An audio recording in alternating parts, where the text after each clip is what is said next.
à la fraîche dans le jardin ce matin où nous sommes à moins d'un mois de notre départ pour notre nouveau road trip.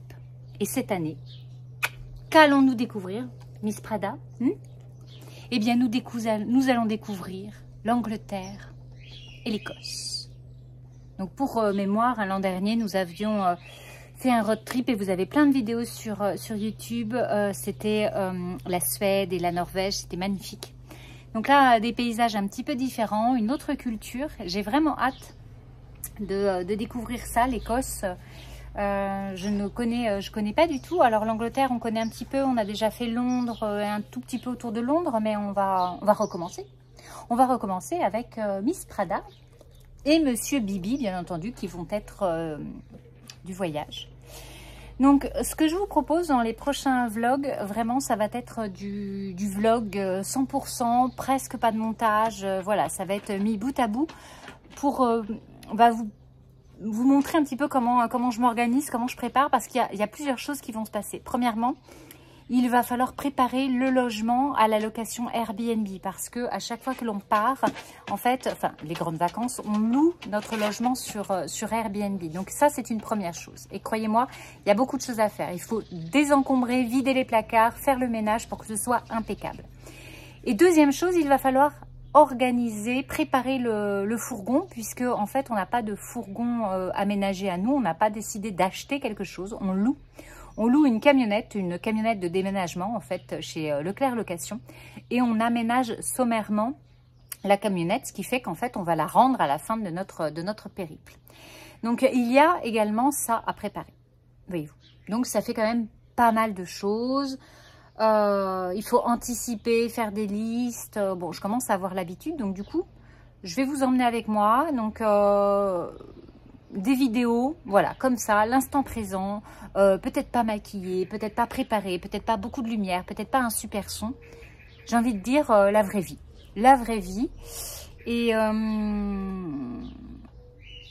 bah voilà ce que j'avais à vous dire, je pense, pour démarrer. Voilà. Je laisse le mot de la fin peut-être à Bibi. Bibi, petit commentaire? Non? Non, pas de petit commentaire pour Bibi. Alors, j'en profite justement que Bibi soit avec moi dehors. Et là, en fait, je viens de l'équiper de son harnais, parce que voyager avec un chat, ça demande quand même... oui, Miss Prada, ça t'intéresse? Ça demande quand même d'être équipé. Et en tout cas, moi, je laisse pas Bibi se promener comme ça dans la nature quand on est en déplacement. Donc, le meilleur système, vraiment, c'est de l'habituer au harnais. Donc là, j'essaye de faire le tour. Voilà, oui, bien, merci Monsieur Bibi. Mais attends, on a un harnais, je voudrais montrer la marque. Dog Finder, voilà, donc fait en Suisse. Et moi, c'est vraiment celui que je préfère. Déjà, il y a une double sécurité. Il y a un scratch pour adapter à la taille de votre animal, hein, que ça le serre sans trop le serrer. Il faut quand même qu'on puisse passer un doigt. Et puis ensuite, il y a une deuxième sécurité. Alors, je vais enlever ça pour que vous voyez. En fait, voilà, ça s'accroche aussi par là. Donc, c'est vraiment quelque chose de sécure. Et Bibi, bah, franchement, je pense qu'il le supporte bien. C'est assez confortable. C'est assez large. Et voilà, sans être trop intrusif. Et puis ensuite, bien sûr, vous pouvez l'attacher. Donc là, moi, j'y mets la longe. Donc, c'est une longe qu'on a fabriquée. Je crois pas qu'on l'ait achetée. Je crois que c'est François. Bon, enfin, vous avez compris le système parce qu'à une main, j'arrive pas. J'attache la longe. Voilà. Et puis ensuite, Bibi peut vaquer à ses occupations en toute sécurité. Si ça vous intéresse, hein, je vous mets toutes les références, tout ce que je cite dans les vidéos, dans la description de la vidéo. Comme ça, si vous avez envie de retrouver les marques. Voilà, je montre. Regardez comme c'est bien. Un beau petit harnais pour notre chat. Magnifique. Ça, au moins, on est bon et on est paré. Bibi peut partir. Du coup, je continue un peu dans la thématique animaux de compagnie pour les voyages, les vacances. C'est le seul moment en fait où moi je les traite dans l'année en ce qui concerne les puces et surtout les tiques. Et du coup, cette année, je teste ça. Donc, c'est Zoo Zen. J'ai trouvé ça chez Biocop, si je dis pas de bêtises. Donc en fait, j'ai deux choses. J'ai des pipettes antiparasitaires. Des pipettes antiparasitaires pour Monsieur Bibi. Et j'ai un collier antiparasitaire pour Prada. Je ne suis pas hyper fan de leur mettre des choses. C'est ce que j'ai trouvé d'un peu plus naturel. Après, je sais qu'on peut mettre de la terre de sommière, ce genre de choses. Mais très concrètement, en van, en road trip, c'est pas l'idéal. Donc voilà, j'espère que ça va fonctionner. De toute façon, après, ce qu'on évite vraiment, c'est de mettre surtout la chienne, le chat également, mais c'est vrai surtout la chienne dans les hautes herbes, hein, quand on va en promenade, etc. On essaye de rester sur des chemins, enfin de faire attention, et puis de surveiller au niveau du pelage quand on est en road trip. L'idée, c'est pas qu'on soit infesté par les puces ou qu'on se trouve avec plein de tiques. C'est quand même quelque chose de très désagréable. Et j'emmène bien entendu dans la trousse de secours la pince à tiques pour pouvoir retirer les tiques tranquillement si jamais il y en a. Et si vous ne connaissez pas, la pince à tiques, c'est ce petit objet. Alors c'est pas évident de vous le montrer, il y a une petite fente, j'espère que vous le voyez, il y a une petite fente voilà au bout, ce qui permet en fait de venir attraper le tique, hein. Et une fois qu'on a le corps du tique, parce que le corps est à l'extérieur et la tête est à l'intérieur de la peau, hein. Donc je me mets en situation, voilà, une fois qu'on vient mettre la pince à tique et ensuite on tourne tranquillement pour défaire la tête du tique, parce que le problème c'est que la tête elle reste à l'intérieur de la peau et ça c'est très mauvais. Donc vraiment on passe, hop, quand le tique est dans la peau, on tourne et puis on va tirer dessus pour enlever le tique. Et ça fonctionne sur les animaux, mais ça marche aussi pour nous les hommes, hein. Donc ça c'est, je l'ai, franchement je l'ai toujours avec moi, il est dans ma toute petite trousse de secours, un de mes indispensables. J'ai eu un gros doute après vous en avoir parlé. On ne dit pas un tic, mais une tique. Voilà. Donc ça, c'est une pince pour enlever une tique. Au moins, si vous ne le saviez pas, comme moi, vous aurez appris quelque chose aujourd'hui. Allez, un petit tour du jardin, parce que préparer la maison, ça va aussi être préparer le jardin. Donc là, c'est trop tôt, clairement. Là, je fais rien pour le moment, mais il va falloir couper, retirer, nettoyer, enfin bref, faire tout ce qu'il faut pour que le jardin soit dans un état irréprochable, même s'il ne durera pas sur toute la période, mais que ce soit quand même un peu plus joli et bien entretenu pour la location Airbnb. Du coup, ce que je fais, j'anticipe un petit peu, je fais le tri dans les médicaments, enfin dans la trousse que l'on va emmener. J'emmène pas grand chose, mais un minimum. Je prends toujours du charbon végétal. Ça sert beaucoup pour Prada si jamais elle a mal au ventre, parce que ça lui arrive fréquemment. Je vous rappelle que notre chienne, elle a 13 ans. Donc ça, c'est quelque chose d'important. J'emmène également de l'argile verte que je peux lui donner.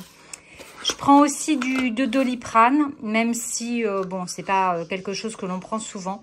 Là, j'ai quand même pris 2 boîtes de Doliprane, si jamais on en a besoin.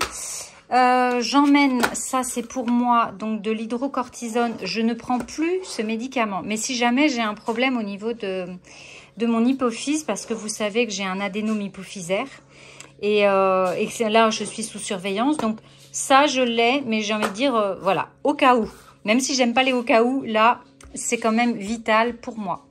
Après je sais pas trop ce que je vais emmener, très probablement, je suis en train de regarder 2025, donc c'est bon. Je vais emmener aussi un petit peu de sérum physiologique. Je vais emmener une bande également, une bande en cas de problème. Et puis peut-être j'ai encore de l'arnica crème, je ne sais pas. En fait, je suis en train. En même temps, c'est bien, ça fait le tri dans la pharmacie. 10 2024, 12 mois. Je pense que ça fait moins de 12 mois. Donc voilà, je vais peut-être emmener ça. Et en fait, Bon, bien entendu, les pansements, c'est important. Je cherche de l'efferalgan. Voilà, pour Noah, nous, on a du Doliprane et je suis en train de regarder s'il me reste quelque chose parce que c'est vrai que c'est pas... Toujours chercher les dates, mais où sont les dates? Où est la date?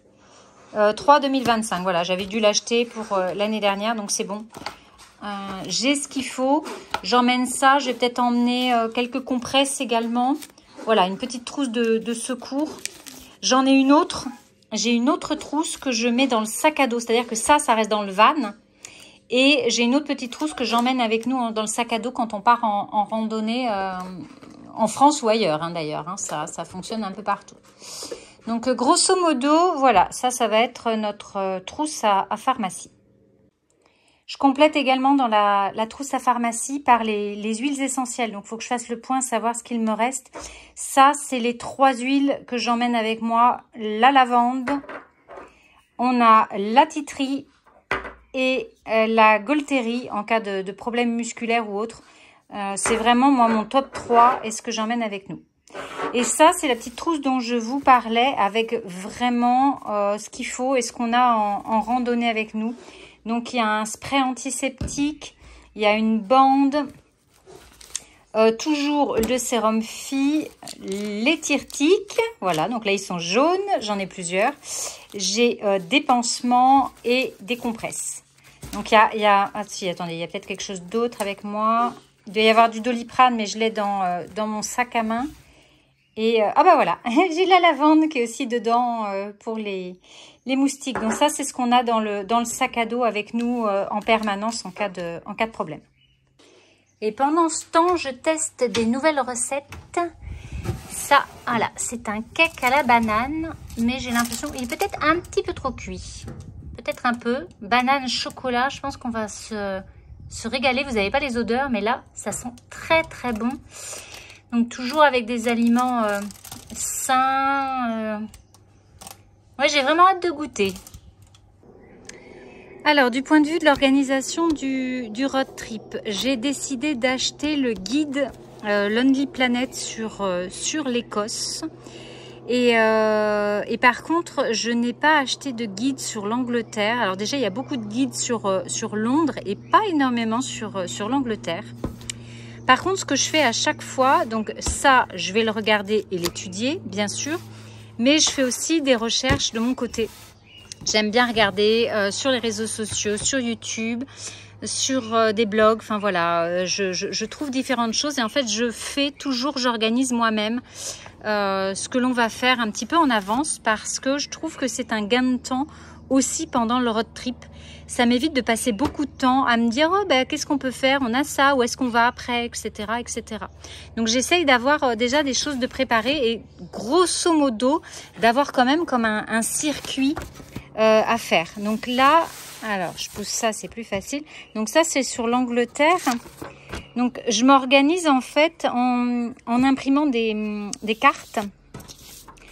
Voilà, donc là j'ai fait une carte sur l'Angleterre, on voit. Donc nous on va arriver par le shuttle et puis on va très probablement commencer par Londres. Et ensuite, vous voyez, j'ai mis des petits numéros, voilà, qui sont un peu partout sur la carte et des choses qui peuvent être intéressantes, des choses qui peuvent nous plaire. Donc, je dis pas qu'on va faire ça obligatoirement, mais au moins, je sais que voilà, les endroits où j'ai envie de me diriger, les parties que j'ai envie de visiter, les choses qui peuvent plaire à Noah, enfin bref, voilà, j'essaie d'avoir des choses un petit peu différentes. Donc ça, c'est pour la partie Angleterre. Alors, attendez, je vais essayer de remettre dans le bon sens pour pas me perdre dans les documents. Ça, ce sont donc les cartes. Ensuite, ouais, bon là, j'ai encore des cartes. Et ensuite, voilà, j'ai un peu le planning. Alors, j'essaie de vous trouver ça comme il faut. Voilà, j'ai un petit peu là. Alors, je vais mettre ça pour pas que ça s'envole. J'ai commencé à noter des choses en fait qui pourraient nous plaire. Liverpool, Cambridge, voilà, le mur d'Adrien, enfin j'en sais rien, je sais pas du tout. C'est juste des choses qui peuvent être intéressantes. Donc ça c'est pour l'Angleterre et j'avoue que j'ai quand même plus de choses en ce qui concerne l'Écosse. Donc il y a toujours les plans comme je disais. Alors, je vais vous les passer. Et voilà. Et en fait, là, j'ai noté à la main. Mais j'ai aussi, je me suis fait comme un livre. Voilà, je me fais moi-même mes feuilles, mes fiches sur des choses que j'ai à voir. Il y a des conseils, il y a différentes astuces, parfois des restaurants. Enfin, voilà, des choses des routes. Et j'essaye d'avoir ça avec moi. Comme ça, je sais quoi faire. Et je ne vais pas perdre de temps à chercher pendant le road trip.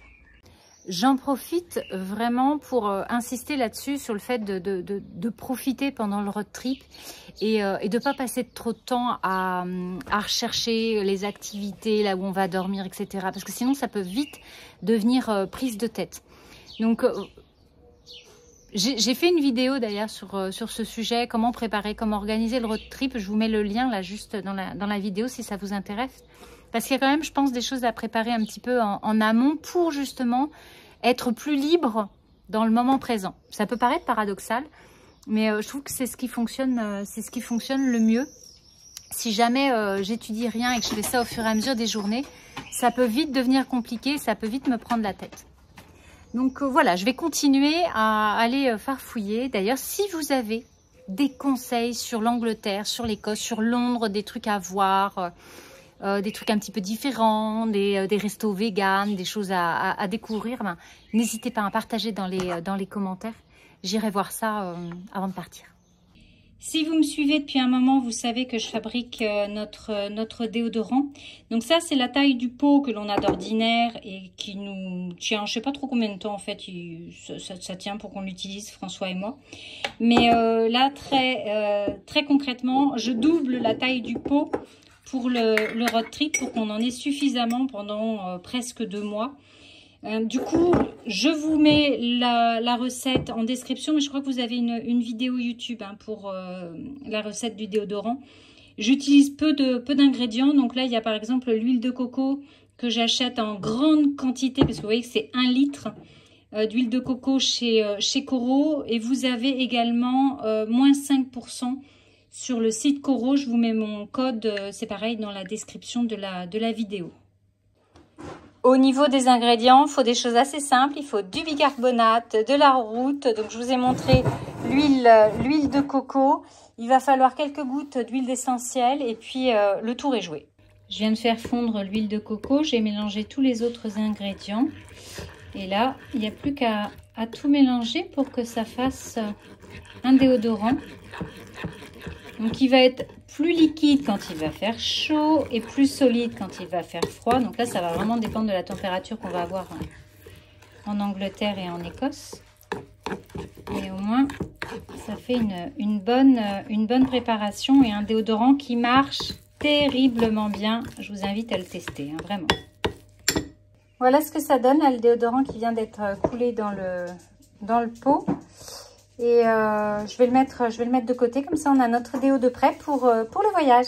Je suis sur le site de Sky Garden. C'est une tour qui se trouve en plein Londres, dans lequel on peut monter. On a une vue assez incroyable. On l'avait déjà fait et j'avais envie de le refaire. Et en fait, on a accès, il faut réserver pour pouvoir monter à la tour. Donc vous voyez que les tickets, c'est gratuit, c'est le lundi. Donc là, je viens de passer une bonne demi-heure pour avoir accès aux tickets gratuits pour monter à la tour. Forcément, sur les vacances scolaires, il y a beaucoup de monde qui veut réserver. Et c'est le seul moyen de pouvoir monter à la tour. C'est vraiment de réserver avant. Et du coup, sur juillet-août, bien, voilà, beaucoup de monde. Mais je trouve que vraiment, ça vaut le coup. Quand on est sur Londres, de pouvoir avoir cette vue panoramique, cette végétation en hauteur, voilà, d'être dans un gratte-ciel. Donc ce sera avec grand plaisir que nous y retournerons. Super contente parce que je viens de terminer là un petit peu tout ce que j'avais à préparer pour le road trip. Et du coup, j'ai vraiment les trajets que l'on souhaite faire.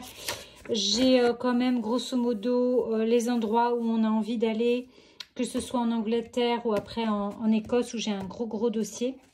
J'ai fait les réservations que j'avais envie de faire. Donc voilà, là je pense qu'en termes de préparation à proprement parler pour le road trip, j'ai terminé. Après, ça va être la mise en place et la préparation plutôt du logement.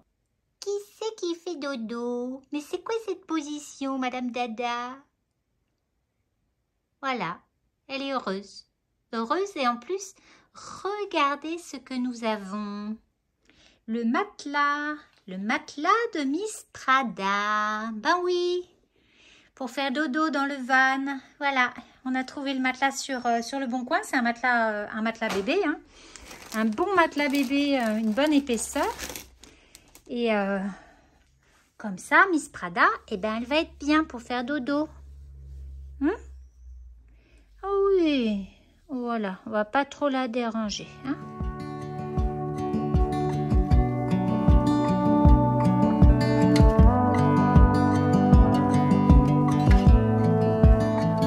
I saw the ending before the movie was done. I got thick skin.